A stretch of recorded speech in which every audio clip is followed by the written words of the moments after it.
करें। सर्वशक्तिमान ईश्वर पिता, पुत्र और पवित्र आत्मा के नाम में आमीन।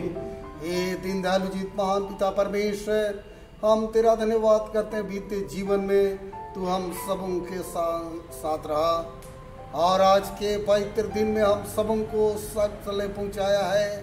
और जबकि हम इस समय तेरी स्तुति महिमा धन्यवाद करने के लिए तैयारी करते हैं, तू हम सबों के मन आत्मा को शुद्ध और पवित्र कर, ताकि आत्मा और सच्चाई से तेरी स्तुति महिमा धन्यवाद कर सकें। हमारे होठों को खोल ताकि हम तेरे महिमा के गीतों को हम गा सकें, तेरे वचन को सुने और तेरी महिमा धन्यवाद करने पाए, हमारे प्रभु ख्रीस्त के द्वारा आमीन। आइए हम गीत गाएंगे। गीत नंबर 99। गीत नंबर 99। यीशु ख्रीस्त जी उठा है, आज वह हुआ मृत्युंजय, जो हमारा दुख था क्रूस पर मारा गया। हालेलुया।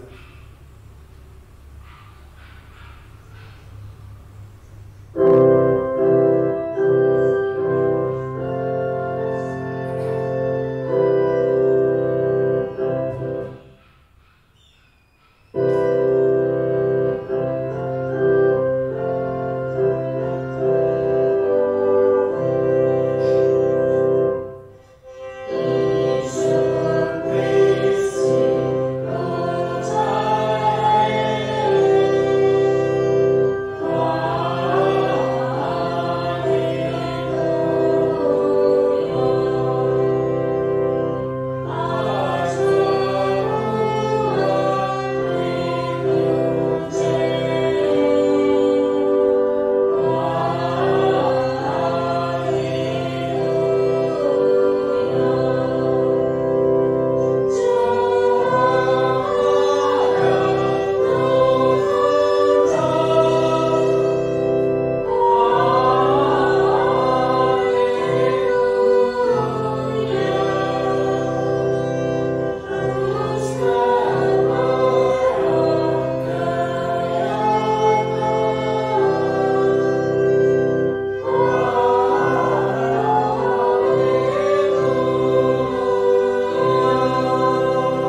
सीएनआई की ओर से यीशु सहाय। पुनरुत्थान पर्व के बाद दूसरा प्रभाव है हम ख्रिस्त के पुनरुत्थान के गवाह हैं। गीत संग्रह बाइबल साथ में रखें तथा हमारे साथ आप भी गा सकते हैं। प्रभु यीशु ख्रिस्त का अनुग्रह, परमेश्वर का प्रेम और पवित्र आत्मा की सहभागिता तुम सबके साथ रहे और आपके साथ भी रहे। हम शुद्धता की प्रार्थना को एक साथ हम प्रार्थना करें। हे सर्वशक्तिमान परमेश्वर, तेरे सम्मुख सबके हृदय खुले हैं। तू सबके अभिलाषाओं को जानता है और तुझसे कोई भी भेद छिपा नहीं। अपने पवित्र आत्मा की प्रेरणा से हमारे हृदय की विचारों को शुद्ध कर, ताकि उससे पूर्ण रूप से प्रेम करें और योग्य नाम की स्तुति करें हमारे प्रभु यीशु ख्रिस्त के द्वारा। आमीन। हम ग्लोरिया गाएंगे। परमेश्वर की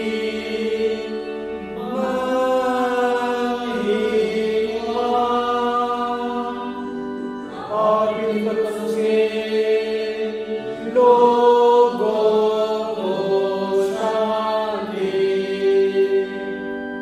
हे परमेश्वर स्वर्गीय राजा,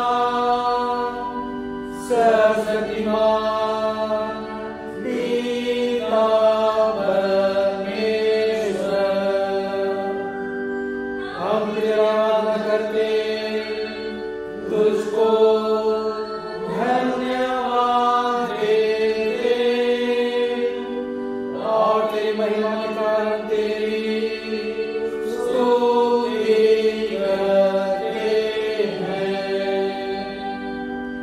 हे प्रभु यीशु ख्रिस्त, परमेश्वर पिता के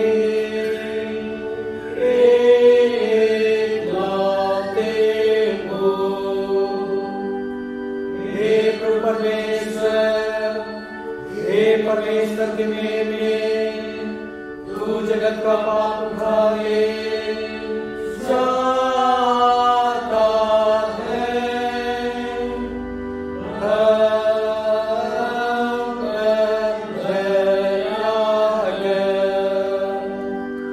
तू पिता की दाहिनी ओर विराजमान है। हमारी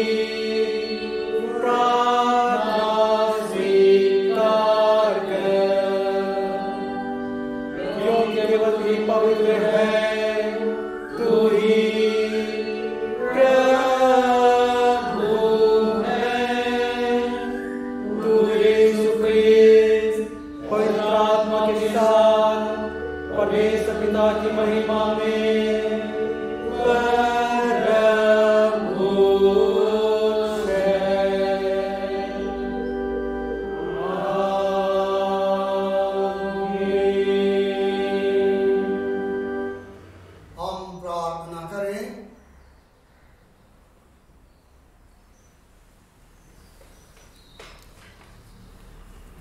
आज पुनरुत्थान पर्व के पश्चात दूसरा प्रभाव है समाज की पवित्र प्रार्थना को काम है।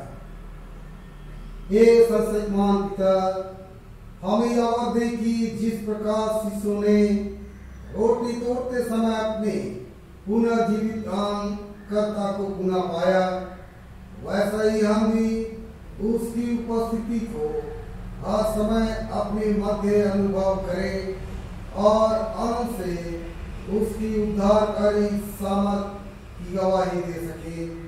उसी के द्वारा जो तेरे और पवित्र आत्मा के साथ एक परमेश्वर युगानु जीता और राज करता है। आमीन। हम कोरोना बीमारी से ग्रसित और जितने भी सेवा करते हैं उनके निमित्त हम प्रार्थना करें। ये सर्वशक्तिमान और दयावान परमेश्वर, तू जीवन और मृत्यु का प्रभु है। इस भयानक रोग कोरोना के काल में हम सबकी सहायता अगुवाई के हम नम्रता से तेरी ओर अपनी आंखें उठाते हैं और हम प्रार्थना करते हैं जो इस समय ग्रसित हैं उनके स्वस्थ जीवन प्रदान के जितने डॉक्टर्स, नर्सेस और जितने भी इस कार्य में लगे हुए हैं उनको शक्ति दे। वे शांत, नम्र और धन्यवादित मन से तेरी सेवा करें ताकि हर एक लोग स्वस्थ होकर तेरी महिमा धन्यवाद करें। उसी हमारे प्रभु ख्रीस्त के द्वारा आमीन। हे परमेश्वर, तूने सब जाति के मनुष्यों को एक ही लफ्ज़ में सारे को वास करने के लिए उत्पन्न किया और अपने धन को उसको भेजा कि जो दूर और निकट है दोनों को मेल का प्रचार करे। यह वर दे इस देश के सब लोग तुझे टटोल कर पाए और एक बेस्वर्ग पिता उस प्रतिज्ञा को स्वीकार पूरा किया जो तूने की है कि मैं सारे मनुष्यों पर अपना आत्मा ले लूंगा। हमारे त्राता यीशु ख्रीस्त के द्वारा आमीन। मंडली बैठ जाए और हम पहला पाठ सुनेंगे। पहला पाठ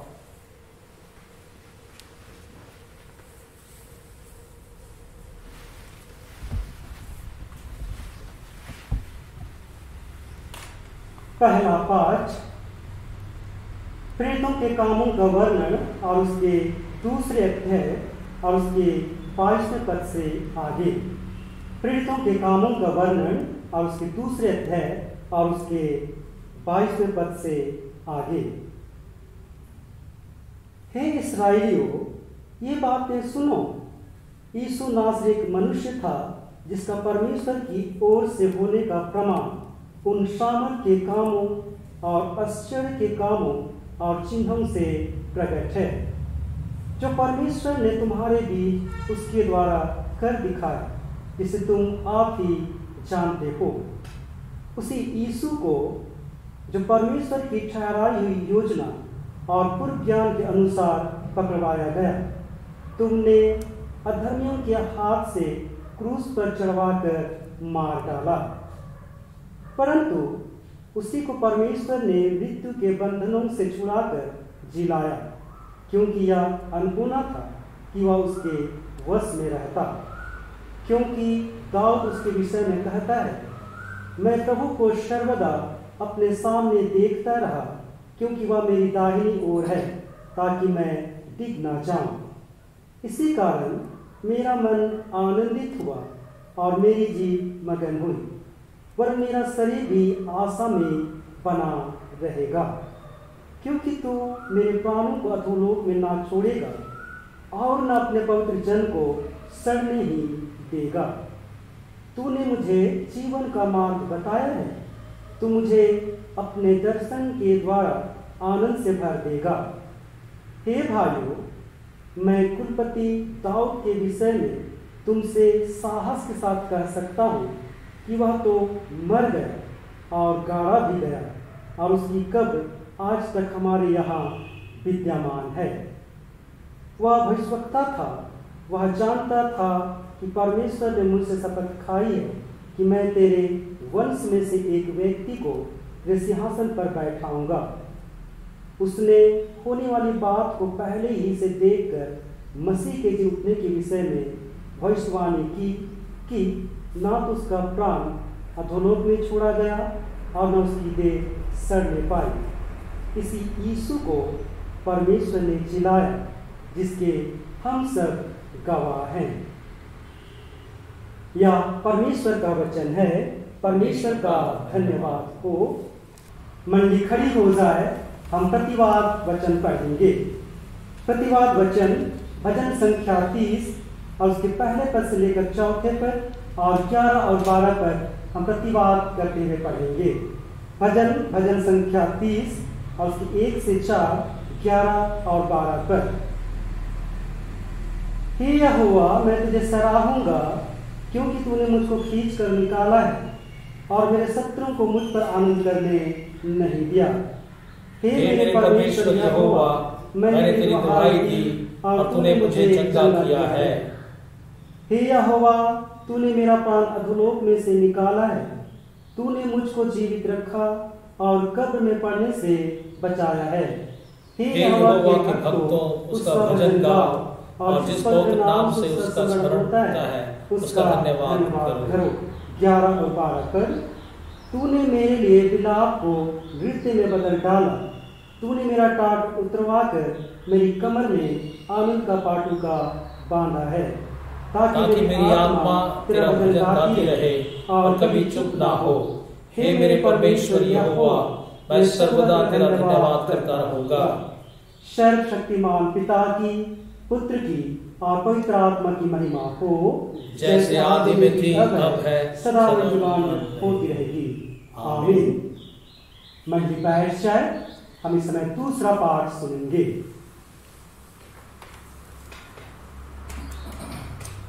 दूसरा पाठ पत्रस की पहली पत्री और उसके 3 अध्याय और 13 से 18 तक। पत्रस की पहली पत्री अध्याय 3 पद संख्या 13 से 18। यदि तुम भलाई करने के लिए उत्तेजित रहो तो तुम्हारी बुराई करने वाला फिर कौन है? यदि तुम धर्म के कारण दुख भी उठाओ तो धन्य हो, पर लोगों के डराने से मत डरो और ना घबराओ, पर मसीह को प्रभु जानकर अपने अपने मन में पवित्र समझो। जो कोई तुमसे तुम्हारी आशा के विषय में कुछ पूछे, उससे उत्तर देने के लिए सर्वदा तैयार रहो, पर नम्रता और भय के साथ, और विवेक भी शुद्ध रखो, इसलिए कि जिन बातों के विषय में तुम्हारी बदनामी होती है उनके विषय में वे जो मसीह में तुम्हारे अच्छे चाल चलन का अपमान करते हैं लज्जित हों। क्योंकि यदि परमेश्वर की यही इच्छा हो कि तुम भलाई करने के कारण दुख उठाओ, तो यह बुराई करने के कारण दुख उठाने से उत्तम है। इसलिए कि मसीह ने भी अर्थात अधर्मी के लिए धर्मी ने पापों के कारण एक बार दुख उठाया, ताकि हमें परमेश्वर के पास पहुंचा। वह शरीर के भाव से तो घात किया गया, पर आत्मा के भाव से जिलाया गया। यह परमेश्वर का वचन है। परमेश्वर का धन्यवाद हो।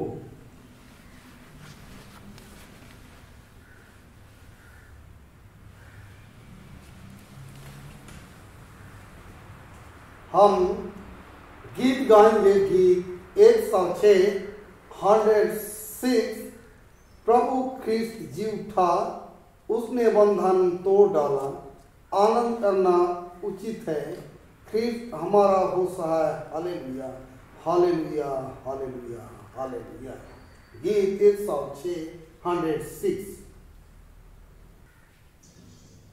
Amen.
के साथ हो और आपके साथ भी।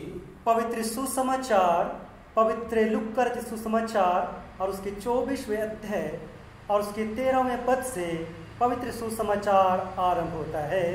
हे प्रभु यीशु, तेरी महिमा हो। पवित्र लूका के सुसमाचार और उसके 24वें अध्याय और उसके 13वें पद से आगे। उसी दिन उनमें से 2 जन इम्माउस नामक एक गांव को जा रहे थे, जो यरूशलेम से कोई 7 मील की दूरी पर था। वे इन सब बातों पर जो हुई थी आपस में बातचीत करते जा रहे थे।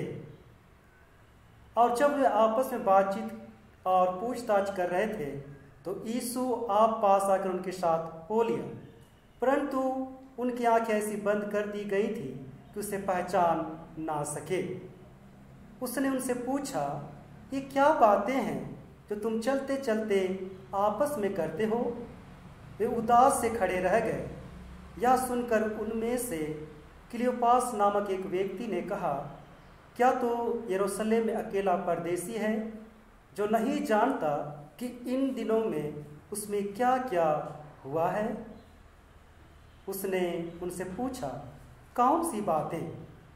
उन्होंने उससे कहा, यीशु नासरी के विषय में, जो परमेश्वर और सब लोगों के निकट काम और वचन में सामर्थी भविष्यवक्ता था, और प्रधान याजकों और हमारे सरदारों ने उसे पकड़वा दिया कि उस पर मृत्यु की आज्ञा दी जाए और उसे क्रूस पर चढ़वाया, परंतु हमें आशा थी कि यही इस्राएल को छुटकारा देगा।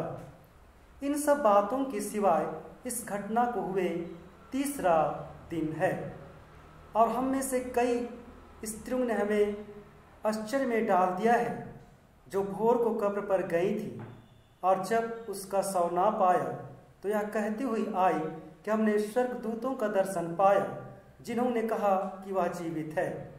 तब हमारे साथियों में से कई एक कब्र पर गए और जैसा स्त्रियों ने कहा था वैसा ही पाया, परंतु उसको ना देखा। तब उसने उनसे कहा, हे निर्बुद्धियों और भविष्यवक्ताओं की सब बातों पर विश्वास करने में मन मतियो, क्या अवश्य ना था कि मसीह दुख उठाकर अपनी महिमा में प्रवेश करे? तब उसने मूसा से और सब भविष्यवक्ताओं से आरंभ करके सारे पवित्र शास्त्र में से अपने विषय में लिखी बातों का अर्थ उन्हें समझा दिया। इतने में वे उस गांव के पास पहुंचे जहां वे जा रहे थे, और उसके ढंग से ऐसा जान पड़ा कि वह आगे बढ़ना चाहता है, परंतु उन्होंने यह कहकर उसे रोका, हमारे साथ रह, क्योंकि संध्या हो चली है और दिन बहुत ढल गया है। तब वह उनके साथ रहने के लिए भीतर गया। जब वह उनके साथ भोजन करने बैठा तो उसने रोटी लेकर धन्यवाद किया और उसे तोड़कर उनको देने लगा। तब उनकी आंखें खुल गई और उन्होंने उसे पहचान लिया और वह उनकी आंखों से छिप गया। उन्होंने आपस में कहा, जब वह मार्ग में हमसे बातें करता था और पवित्र शास्त्र का अर्थ हमें समझाता था, तो क्या हमारे मन में उत्तेजना ना उत्पन्न हुई? वे उसी घड़ी उठकर यरूशलेम को लौट गए और उन 11 और उनके साथियों को इकट्ठे पाया। वे कहते थे, प्रभु सचमुच जो उठा है और शमौन को दिखाई दिया है। तब उन्होंने मार्ग की बातें उन्हें बता दी और यह भी कि उन्होंने उसे रोटी तोड़ते समय कैसे पहचाना। यह प्रभु यीशु ख्रिस्त का सुसमाचार है। हे प्रभु यीशु, तेरी स्तुति हो।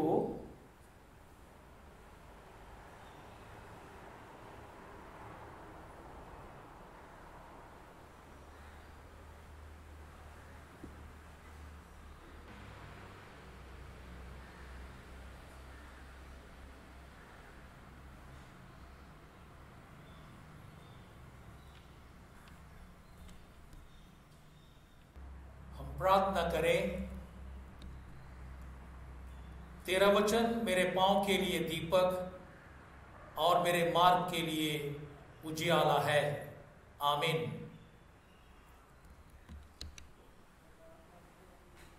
हम परमेश्वर का धन्यवाद करें कि परमेश्वर ने हम सबों को आज के इस पवित्र दिन में उसके नाम की महिमा के लिए हमें ले आया है कि हम अपने जीवन के द्वारा उसके नाम की महिमा करें।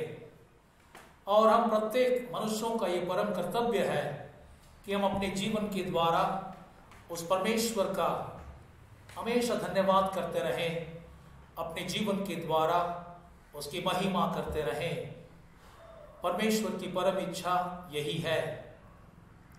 और हम धन्यवाद दें कि परमेश्वर ने हम सबों को जीवन दिया है, और इसलिए उस महान परमेश्वर को तहे दिल से धन्यवाद देते हुए उसके जीवित वचनों पर हम मनन चिंतन करें, क्योंकि हम प्रत्येक मनुष्यों के लिए उसका जीवित वचन बहुत विशेष है। और हम इन सारी बातों को जानने का प्रयास करें कि परमेश्वर का जीवित वचन हमारे व्यक्तिगत जीवन के लिए क्या कहना चाहता है, परमेश्वर का जीवित वचन हमारे परिवार के लिए क्या कहना चाहता है, परमेश्वर का जीवित वचन हमारे कलीसिया, हमारे समुदाय, हमारे इस राज्य के लिए और हमारे इस देश वरन संपूर्ण विश्व के लिए क्या कहना चाहता है। क्योंकि वह परमेश्वर अपने जीवित वचनों के माध्यम से हम सबों से बातचीत करता है, और हम उसके वचनों के माध्यम से उसके बातों को सुन सकते हैं। उसके वचनों के माध्यम से उसके बातों को हम सुन सकते हैं, और प्रार्थना के माध्यम से हम अपनी बातों को उस परमेश्वर तक पहुंचा सकते हैं। और परमेश्वर ने हम सबों को ये मौका दिया है कि हम उसके जीवित वचनों से मनन चिंतन करें जिसमें जीवन है। आज हम सबों ने 3 पाठ और भजन, उन सारी बातों को अभी हमने सुना, उसी में से हम कुछ बातों को देखने का प्रयास करें कि यह वचन हम सबों के लिए क्या कहना चाहता है। यदि हम प्रेरितों के काम उसका 2 अध्याय उसके 22 पद को हम देखेंगे, वहां पतरस यरूशलेम के लोगों को परमेश्वर के पुत्र यीशु के बारे में बतलाते हैं। यदि आप उस पूरे अध्याय को देखेंगे, वहां पतरस का भाषण है और वो इजरायलियों को, यरूशलेम के लोगों को संबोधित करते हैं। और वो कहते हैं, यदि आप 22 पद को देखेंगे, वहां लिखा है, हे इजरायलियों ये बातें सुनो। यीशु नासरी एक मनुष्य था जिसका परमेश्वर की ओर से होने का प्रमाण उन सामर्थ के कामों और आश्चर्य के कामों और चिन्हों से प्रकट है जो परमेश्वर ने तुम्हारे बीच उसके द्वारा कर दिखाए, जिसे तुम आप ही जानते हो। परमेश्वर अपने इकलौते पुत्र को संपूर्ण मानव जाति की छुड़ौती के लिए इस पृथ्वी पर भेजा। इसलिए पतरस बोलते हैं, हे इजरायलियों सुनो, वो परमेश्वर तुम्हारे उद्धार के लिए उसके पुत्र यीशु ख्रिस्त को इस पृथ्वी पर भेजा, पर तुम सबों ने उसके बातों को नहीं मानने के कारण जो अधर्मी है उसे क्रूस पर चढ़ा दिए। लेकिन आप देखते हैं, परमेश्वर अपने प्रतिज्ञा के अनुसार वह उसके पुत्र यीशु को 3रे दिन जिलाया, और इसलिए हम सबों के लिए वो परमेश्वर आशा प्रदान की है उसके पुत्र यीशु को जिलाए जाने के द्वारा। और वो जीवित प्रभु है, और हमें आशा प्राप्त है, और आशा यह है कि उसके पुत्र जी उठने के द्वारा हमें अनंत जीवन की प्राप्ति है। मसीह में मेरा अति प्रिय भाई और बहनों, जिस जीवन को हमने पाया, जिस उद्धार को हमने पाया, जिस प्रेम को हमने पाया है, उसके बारे में हम प्रत्येक मानव जाति के बीच में गवाह बने, उसकी गवाही दें। जिस प्रेम को हमने पाया है उसे अपने तक सीमित ना रखें, पर उस प्रेम को संपूर्ण मानव जाति के बीच में बतलाएं कि वह यीशु प्रत्येक मानव से प्यार करता है। यह हम प्रत्येक मसीहियों का रिस्पॉन्सिबिलिटी है। यदि पौलुस की बातों को हम देखेंगे, पहला पत्रस उसका 3 अध्याय उसका 14 पद में लिखा है, यदि तुम धर्म के कारण दुख भी उठाओ तो धन्य हो, पर लोगों के डराने से मत डरो और ना घबराओ। वो परमेश्वर अपने पुत्र यीशु क्रिस्त को इस पृथ्वी पर भेजा। वो आपके लिए, मेरे गुनाहों के लिए दुख सहा, तकलीफें सही और यहां तक अपने प्राण को क्रूस पर निछावर करने के द्वारा हमें जीवन प्रदान किया है। उसका पुनरुत्थान हमें आशा प्रदान की है, उस अनंत जीवन की आशा। और जिस आशा को हमने प्राप्त की है, जिस अनंत जीवन को हमने पाया है, उसके बारे में हम दूसरों तक भी इस बात को ले पहुंचाएं, उनको बतलाएं कि यीशु हम सबों के लिए जी उठा है और वो यीशु प्रत्येक मानव जाति से प्यार करता है। यदि आप पहला पत्रस उसका 3 अध्याय 17 और 18 पद को देखेंगे, क्योंकि यदि परमेश्वर की यही इच्छा हो कि तुम भलाई करने के कारण दुख उठाओ, तो यह बुराई करने के कारण दुख उठाने से उत्तम है। इसलिए कि मसीह ने भी अर्थात अधर्मियों के लिए धर्मी ने पापों के कारण एक बार दुख उठाया, ताकि हमें परमेश्वर के पास पहुंचाए। वह शरीर के भाव से तो घात किया गया, पर आत्मा के भाव से जिलाया गया। वो पुत्र यीशु क्रिस्त दुख उठाने के द्वारा, तकलीफें सहने के द्वारा, अपने प्राण क्रूस पर देने के द्वारा और तीसरे दिन जी उठने के द्वारा हम सबों को उस परमेश्वर जो हम सबों से प्यार करता है हमें पहुंचाया है। और हमारे लिए भी यह परम कर्तव्य है, जितने लोग आज तक उसके प्रेम को, उस परमेश्वर को नहीं जाने हैं, उसके प्रेम को संपूर्ण मानव जाति के बीच में हम प्रचार करें और उसके प्रेम को बतलाएं कि वह यीशु हम सबों से प्यार करता है।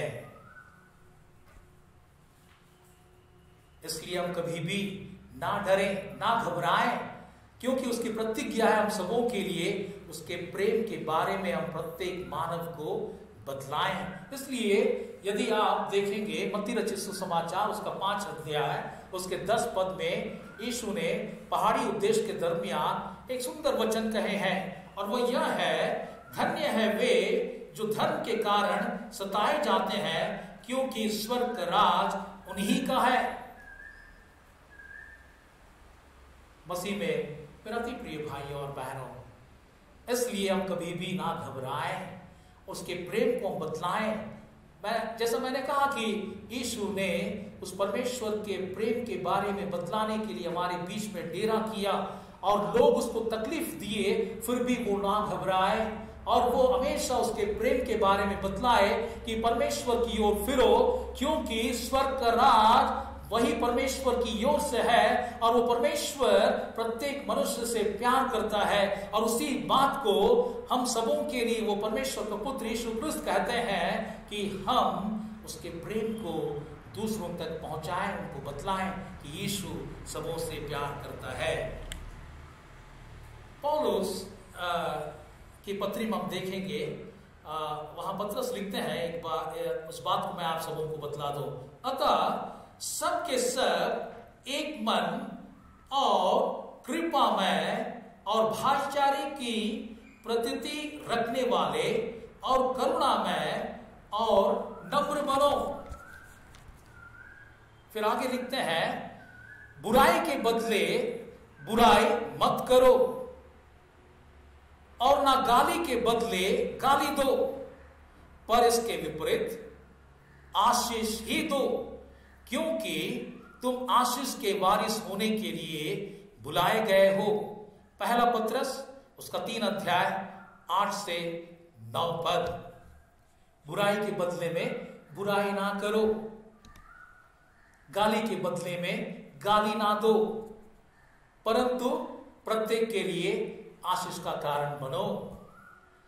लेकिन हम मनुष्यों के लिए कई एक बार ये कठिन सा प्रतीत होता है। वो इसलिए जब हम कभी भी भलाई के काम करते हैं, लोग जब उसको नेगेटिव सेंस में लेते हैं या वो कई तरह से हमें तकलीफ जब पहुंचाते हैं, तब हमें दुख लगता है।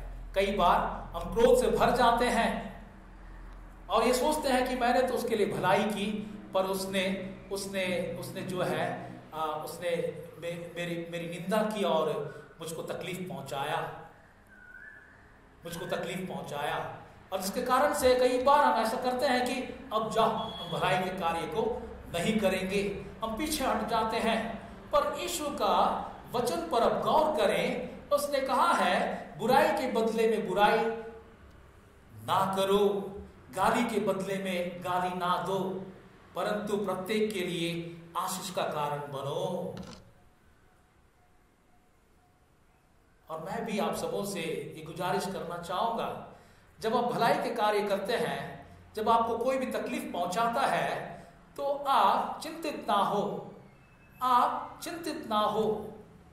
जरूर आपको क्रोध आता होगा। जब क्रोध आता है तो मैं आप सबों से कहूंगा कि थोड़ी देर के लिए आप शांत हो जाएं और उस यीशु के नाम को अपने मन में उच्चारें और उस यीशु से कहें कि यीशु, मैंने तो उसके लिए भलाई के कार्य किए, पर इसने मेरी निंदा की और इसने मेरी नुक्ताचीनी की, मेरे मन को ठेस पहुंचाया। इस बात को तो हम कह सकते हैं। और जो भलाई के बदले में जो बुराई करता है, उसको करते ही रहने दीजिए। वचन में लिखा है, नीति वचन उसका 17 अध्याय उसका 13 पद, वहां लिखा है, जो कोई भलाई के बदले में बुराई करे, उसके घर से बुराई दूर ना होगी। कितना भयंकर बात है। यदि आपके भलाई के बदले में कोई आपके लिए बुराई सोचता है, उसके घर से बुराई कभी दूर ना होगी।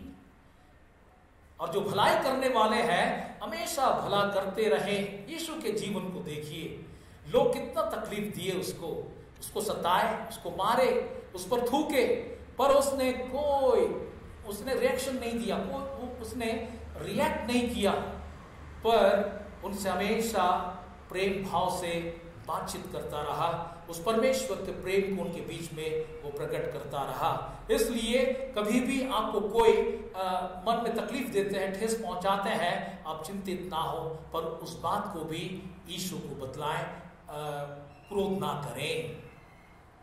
यदि आप देखेंगे कुलुस्सियों की पत्री उसका 3 अध्याय उसका 25 पद में लिखा है, क्योंकि जो बुरा करता है वह अपनी बुराई का फल पाएगा, वहां किसी का पक्षपात नहीं। प्रभु में मेरा अति प्रिय, वहां किसी का पक्षपात नहीं। जो बुराई करता है उसका फल निश्चित रूप से उसको मिलेगा। पर यदि आप वो बुराई करता है, उसके बदले में उसके लिए आप भी बुरा कर दें, फिर तो कोई मतलब नहीं रहा। हम यीशु के लोग नहीं हो सकते हैं। यदि हमारे जीवन में यीशु है, यदि हम अपने जीवन में यीशु को प्राथमिकता दिए हैं, चाहे वो कोई भी कुछ भी कह ले, चाहे आपके मन को कोई भी ठेस पहुंचाए, तकलीफें पहुंचाए, आप कभी भी नहीं घबराएंगे। उसके लिए हमारे लिए जरूरत है उस यीशु को अपने जीवन में प्राथमिकता दें। इसलिए रोमियो की पत्री उसका 12 अध्याय उसके 21 पद में लिखा है, बुराई से ना हारो, परंतु भलाई से बुराई को जीत लो। ये शक्तिशाली वचन है कि नहीं? ये शक्तिशाली वचन है और हमेशा इन बातों को आप अपने मन में रखें, क्योंकि हमारे जीवन में वचनों की कमी के कारण से हम कई एक बार यीशु के विरुद्ध में पाप कर देते हैं, यीशु के विरुद्ध में हम चले जाते हैं। लेकिन जिस किसी के जीवन में परमेश्वर का वचन क्रियाशील होगा, कार्य करेगा, वो कभी भी गलती नहीं करेगा। अगर गलती भी हो जाए, उस यीशु का वचन के द्वारा वह अपने गलती को सुधार लेगा। इसलिए मैं उस बात को फिर से मैं आप सबों से कह दूं, रोमी 12:21 पर, बुराई से ना हारो परंतु भलाई से बुराई को जीत लो।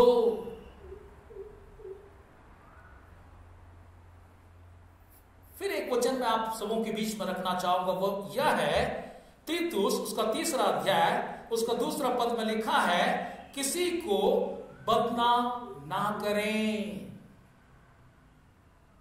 किसी को बदनाम ना करें, झगड़ालू ना हो पर कोमल स्वभाव के हो और मनुष्यों के साथ बड़ी नम्रता के साथ रहे, जैसा यीशु हम सबों के संग रहा। वो प्रत्येक बातों में नम्र बना रहा।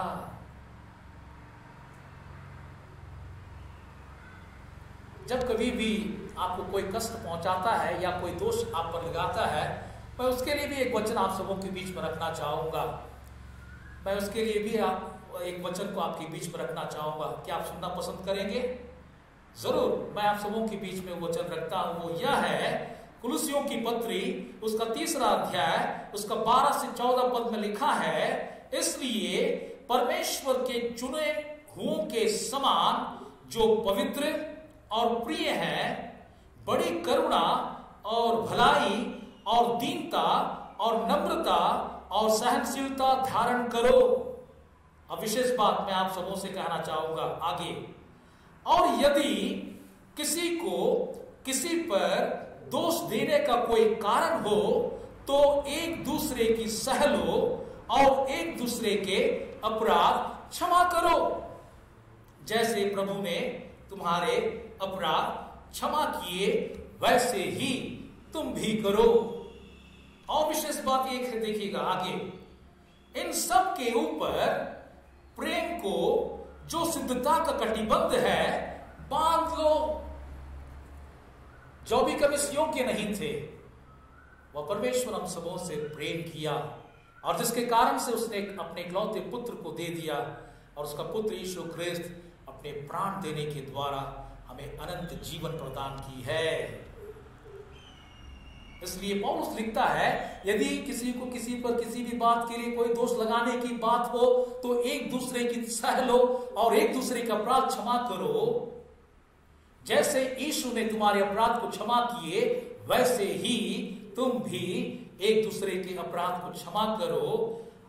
इन सब के ऊपर प्रेम को जो सिद्धता का कटिबंध है बांध लो। एक विशेष बात आप सबों के बीच में मैं रखना चाहूंगा, और वह यह, इसे गौर से सुने और अपने मन में रखें। मैं इस बात को आपको आपके बीच में रखना चाहता हूं, और वह यह है, दूसरों को इतनी जल्दी माफ कर दिया करो जितनी जल्दी आप ऊपर वाले से अपने लिए माफी की उम्मीद रखते हो। है ना सुंदर बात? मैं आप सबों के लिए दोबारा इसको रिपीट कर देता हूं। दूसरों को इतनी जल्दी माफ कर दिया करो जितनी जल्दी आप ऊपर वाले से अपने लिए माफी की उम्मीद रखते हो। मसीह में मेरा अति प्रिय भाई और बहनों, मेरे प्रिय बच्चों, परमेश्वर का पुत्र यीशु ख्रिस्त ये कहता है, हम नम्र बने, हम विनम्र बने। और मैं जब अभी इस समय मैं अंत करने जा रहा हूं, उससे पहले मैं विनम्र मनुष्यों का विशेषता के बारे में आप सबों को बतलाना चाहूंगा। विनम्र व्यक्ति की विशेषता, गौर से सुने और ध्यान से सुने। विनम्र व्यक्ति की विशेषता, विनम्र मनुष्य परमेश्वर के मार्गदर्शन पर भरोसा करता है और अपने जीवन में आए उतार चढ़ाव को सहज स्वीकार करता है। वह परमेश्वर के निर्णय के प्रति कभी शिकायत नहीं करता। वह दृढ़ विश्वास करता है कि परमेश्वर का मार्ग ही सर्वोत्तम है। ऐसा व्यक्ति परमेश्वर को बहुत प्रिय होता है, उससे परमेश्वर का विशेष रिश्ता होता है और वह उसकी पुकार को कभी अनसुनी नहीं करता है। परमेश्वर विनम्र व्यक्ति की पुकार को कभी अनसुनी नहीं करता है। भजन उसका 10 उसका 17 पद को यदि देखेंगे, वहां लिखा है, हे यहोवा, तूने नम्र लोगों की अभिलाषा सुनी है, तू उनका मन तैयार करेगा, तू कान लगाकर सुनेगा। परमेश्वर विनम्र व्यक्ति की ओर अपना कान को लगाता है, उसकी सारी बातों को सुनता है। इसलिए मसीह में मेरे अति प्रिय भाई और बहनों, हम अपने जीवन को उस परमेश्वर के पुत्र यीशु के लिए दे दें। तकलीफें उठाई लेकिन अपना मुंह ना खोला। वो परमेश्वर हमारे जीवन के द्वारा भी ये चाहता है, उसके प्रेम को प्रत्येक मानव जाति के बीच में हम बतलाएं। और इसे बतलाने के लिए आपके जीवन में कष्ट तकलीफें आ सकते हैं। हम ये ना सोचें कि जो दूसरे हैं उनके द्वारा तकलीफें आते हैं। जो अपने हैं उनके द्वारा भी कई एक बार हम तकलीफों का सामना करते हैं, हमें कष्ट देते हैं, हमें तकलीफ देते हैं। लेकिन परमेश्वर के पुत्र यीशु ख्रिस्त कहता है, सारी बातों में हम विनम्र बने रहें। इन्हीं बातों के साथ परमेश्वर आप सबों को आशीष दे। घर में रहिए, सुरक्षित रहिए और निरंतर प्रार्थना करते रहिए। धन्यवाद।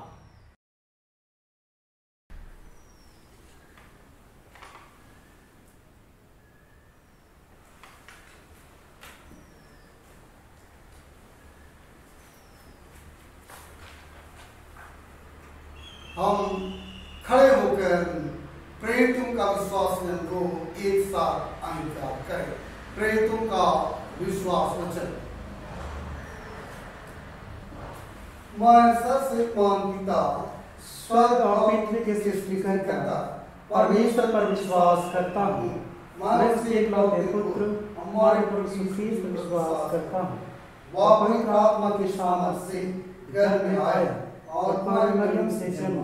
उसने पोंतियुस पिलातुस के शासन में दुख होगा, वह क्रूस पर चढ़ाया गया, मारा और गाड़ा गया और मृतक के लोग उतरा, तीसरे दिन वह जी उठा, वह स्वर्ग पर चढ़ गया और पिता की दाहिनी ओर विराजमान है।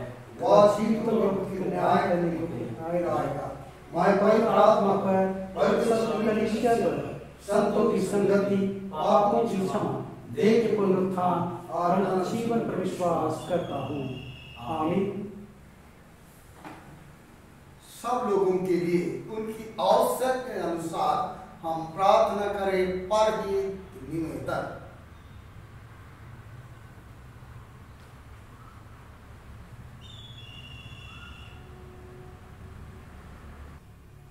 हम प्रार्थना करें। हे पिता, हम प्रार्थना करते हैं कि समस्त संसार में न्याय और शांति स्थापित हो और प्रत्येक व्यक्ति भरपूर जीवन प्राप्त करे।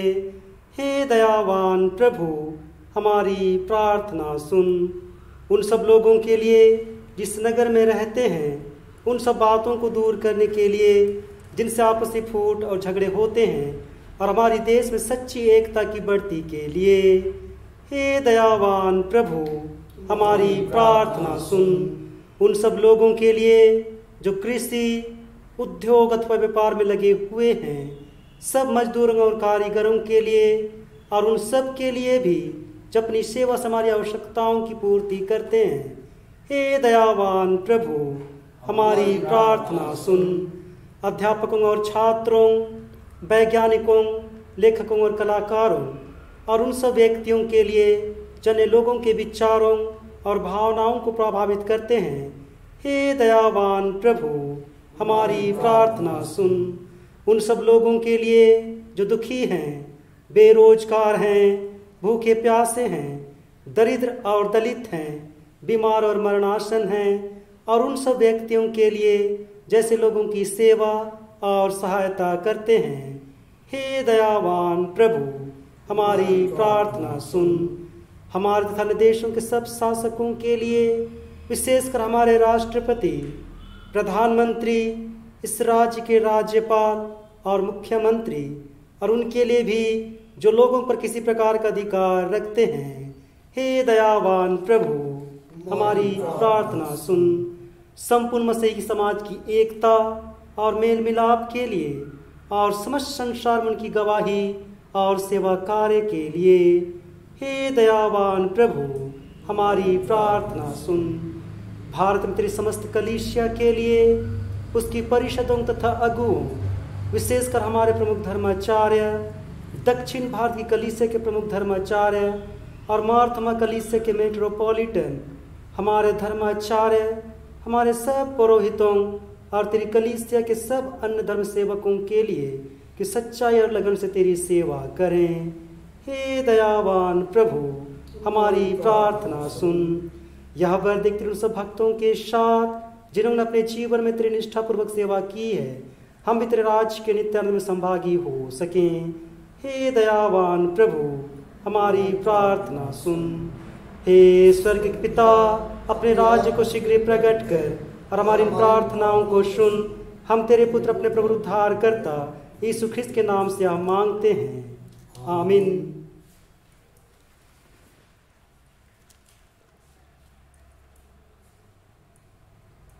प्रियो, हमारे प्रभु यीशु ख्रिस्त ने कहा है, प्रभु हमारा परमेश्वर ही एकमात्र प्रभु है।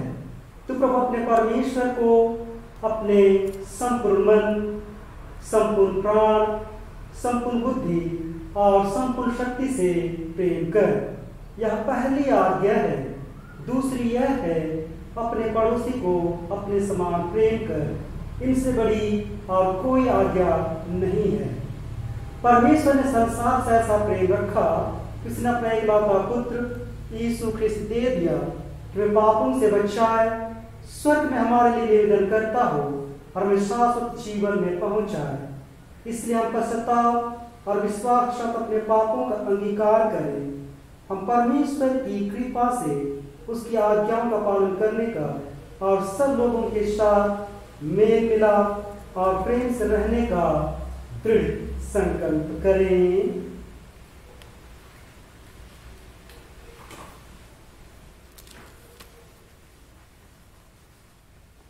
हम पाप स्वीकरण की प्रार्थना एक साथ उच्चारें। हे सर्वशक्तिमान परमेश्वर, हमारे स्वर्ग के पिता, हमने मन, वचन और कर्म से तेरे विरुद्ध एक दूसरे के पाप किया है। हमने अपनी अज्ञानता और दुर्बलता के कारण और जानबूझकर भी बुराई की है और भलाई करने में असफल रहे हैं। इन सब पापों के लिए सचमुच खेदित हैं और अंतःकरण से पश्चाताप करते हैं। तेरे पुत्र यीशु ख्रिस्त ने हमारे लिए अपने प्राण दिए। उसी के कारण जो पाप उनको क्षमा कर और यह वर दे कि भविष्य में हम नया जीवन पाकर सदा तेरी सेवा करें, ताकि तेरे पवित्र नाम की महिमा हो, आमीन। सर्वशक्तिमान परमेश्वर उन सबको क्षमा करता है जो अपने साथियों को क्षमा करते और सच्चा पश्चाताप करते हैं। वह तुम पर दया करे, तुम्हारे सब पापों को क्षमा करे और उनसे तुमको छुटकारा दे, सब भले कामों में तुम्हें स्थिर और सबल करे और शाश्वत जीवन में बनाए रखे, आमीन। परमेश्वर का धन्यवाद हो। लोग शांति और अभिवादन के लिए हम सभी खड़े हो जाएंगे। हम सब मिलकर ख्रीस्त की देह हैं। हम सब ने एक आत्मा द्वारा एक देह में बपतिस्मा लिया है। हम ऐसे कार्यों में संलग्न रहे जिनसे शांति मिलती और एक दूसरे का निर्माण होता है। प्रभु की शांति सदा तुम्हारे साथ रहे और आपके साथ भी रहे।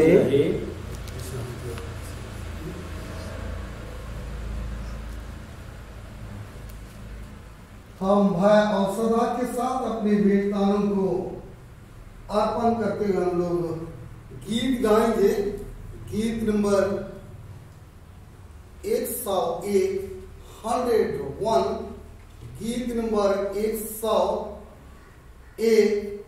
101, हालेलुया हालेलुया हालेलुया। सब गाओ ख्रीस्त की होए जय, नरक और पाप का हुआ क्षय, दूर हुए सब हमारे भय, हालेलुया। गीत नंबर 101, 101।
आइए हम इन दानों के लिए हम प्रार्थना करें।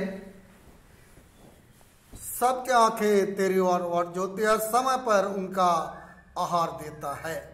सब कुछ तेरी ओर से मिलती है और जो कुछ भी तेरे अनुग्रह आशीष के निमित्त हम पाए हैं, तेरे महान अनुग्रह के लिए दान स्वरूप इकट्ठा करके हम अर्पित करते हैं। इन दानों पर तू अनुग्रह आशीष दे, ताकि इस दान के द्वारा से तेरे वचन प्रचार और तेरे कलीसिया के काम आए, उसी हमारे प्रभु ख्रीस्त के द्वारा, आमीन।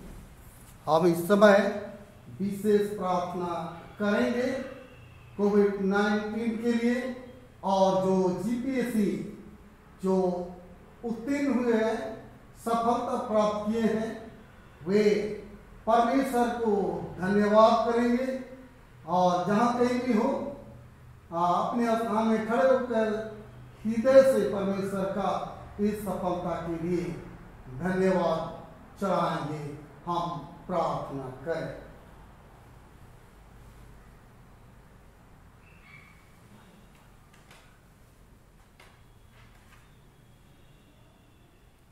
हम प्रार्थना करें। सर्वशक्तिमान परमेश्वर, हम तेरे सारे उपकारों के लिए तुझको धन्यवाद देते हैं और विशेष प्रार्थना करते हैं संपूर्ण मानव जाति इस समय विकट परिस्थिति में है। दयालु पिता परमेश्वर, जितने भी मरीज कोरोना वायरस से प्रभावित हैं, दयालु पिता तू जानता है। हम सब बीमार लोगों को तेरे दया रूपी हाथों में सौंपते हैं। अद्भुत चंगाई उनके जीवन में दे पिता परमेश्वर। हम सबों पर तू अनुग्रह कर। तेरे अनुग्रह के बिना इस पृथ्वी में हम जीवित नहीं रह सकते। हम सबों के गुनाहों को तू माफ कर परमेश्वर। इस वायरस को दूर कर दयालु पिता, जिससे कि हम उस पृथ्वी में जीवित रह सके, सरवाइव कर सके। परमेश्वर तू हम पर अनुग्रह कर। हम उन लोगों के लिए प्रार्थना करते हैं इस समय जो हॉस्पिटल में है, आईसीयू में है, क्वारंटाइन में है। दयालु पिता, प्रत्येक डॉक्टरों को के लिए हम प्रार्थना करते हैं, और जितने नर्सेज हैं, जितने मेडिकल प्रैक्टिशनर हैं, परमेश्वर जितने लोग इससे संबंधित हैं, सेवा में लगे हुए हैं, और सब प्रशासन पुलिस कर्मियों के लिए भी तुझको धन्यवाद देते हैं जो संपूर्ण देश की सेवा में लगे हुए हैं। दयालु पिता तू सामर्थ दे, तो अपनी सहायता उनके जीवन में प्रदान कर। उनके जीवन में कभी भी डर प्रवेश ना करे, और संपूर्ण मन से वो ऐसे मरीजों की सेवा करने पाए। दयालु पिता, इस विकट परिस्थिति से हम सबों को निकाल। प्रत्येक मनुष्य जाति भयभीत है पिता परमेश्वर। तेरा आशीर्वाद हम चाहते हैं, तो हम सबों पर अनुग्रह दया की दृष्टि कर।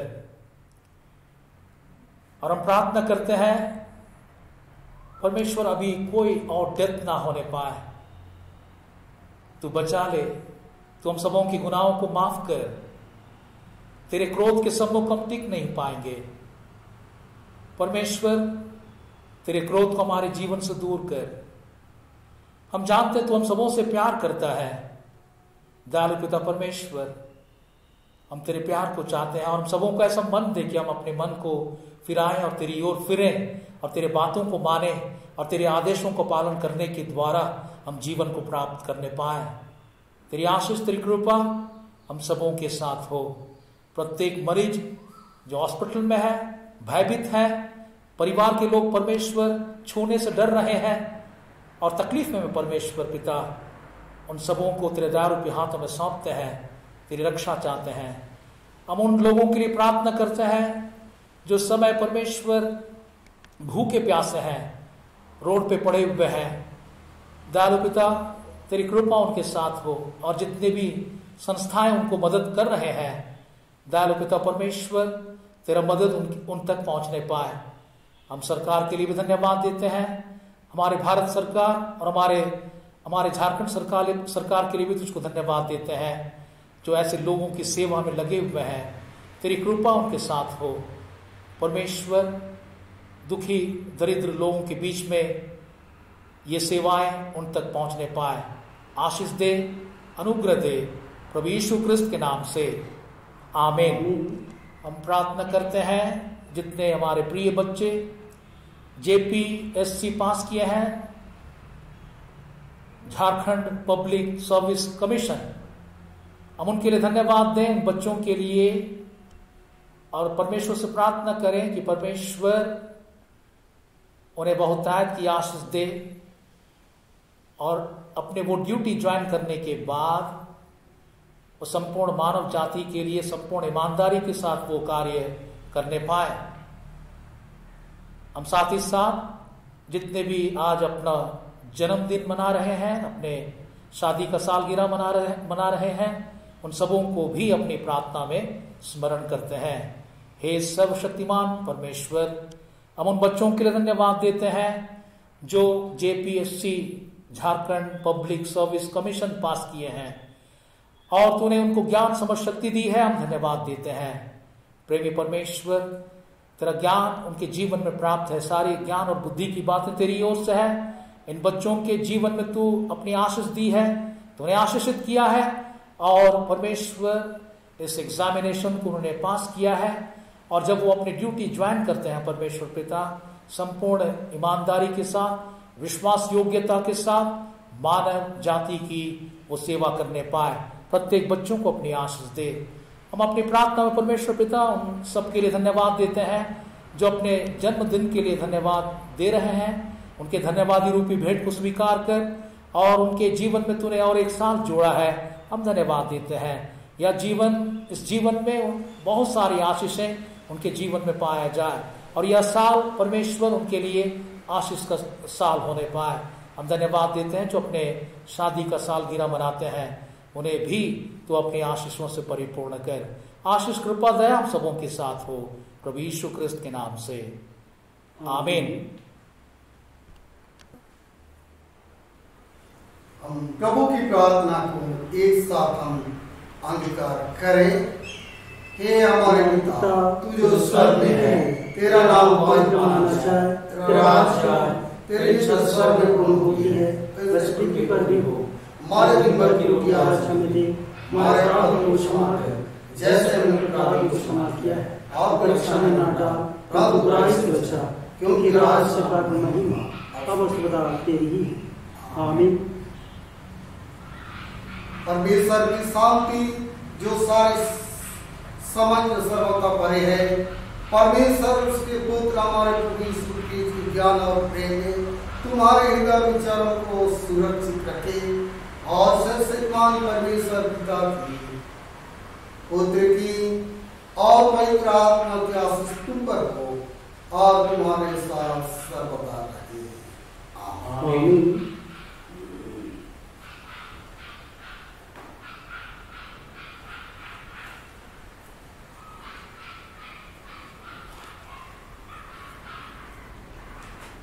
हम इस समय गीत गाएंगे। गीत नंबर 100 गीत नंबर 100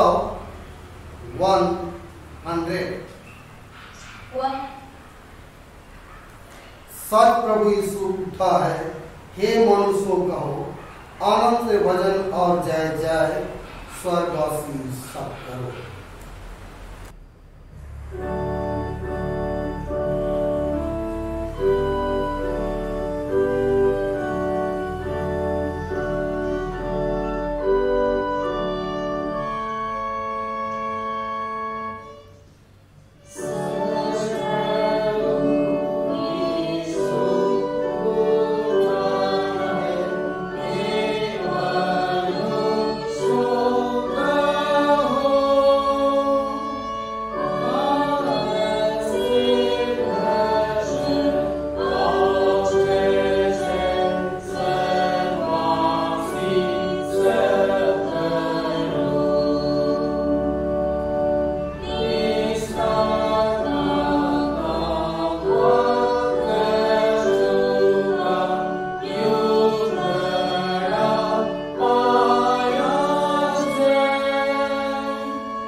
सभी विश्वासियों को छोटापुर डायसिस CNI की ओर से धन्यवाद।